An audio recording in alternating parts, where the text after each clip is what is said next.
નમસ્કાર, મુંબઈના સૌથી મોટા સમાચાર મળી રહ્યા છે મિત્રો. ખરેખર સમાચાર સાંભળતા જ હૈયું થથડી જાય તેવા સમાચાર.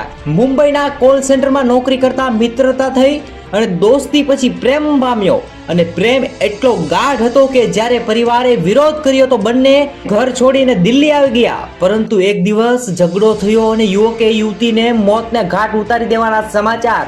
જી હા, તેના શરીરના 35 થી વધારે ટુકડા કર્યા અને હાલ આ ટુકડાને અલગ અલગ જગ્યા પર ફેંકવામાં આવ્યા છે.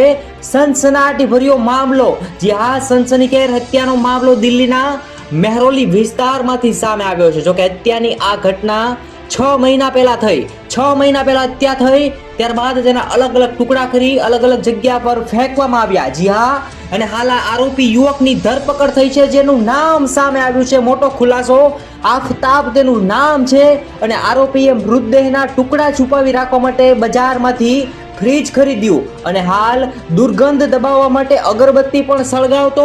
આવા મોટા સમાચાર મળી રહ્યા છે. પોલીસ સૂત્રોના જણાવ્યા પ્રમાણે આરોપી આફતાબ 18 દિવસ સુધી રાત્રે 2 વાગે ઘરની બહાર નીકળતો હતો અને શ્રદ્ધાના મૃતદેહના ટુકડાઓ એક પછી એક મહેરૌલીના જંગલોમાં ફેંકી દેતો હતો.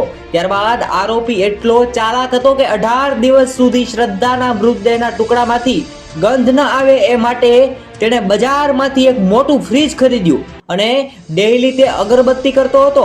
શ્રદ્ધાના શરીરમાં ટુકડા છુપાવી રાખ્યા હતા. જી હા મિત્રો, પોલીસે જણાવ્યા અનુસાર આફતાબે શરીરના ટુકડા કરવા માટે આરીનો ઉપયોગ કરેલો.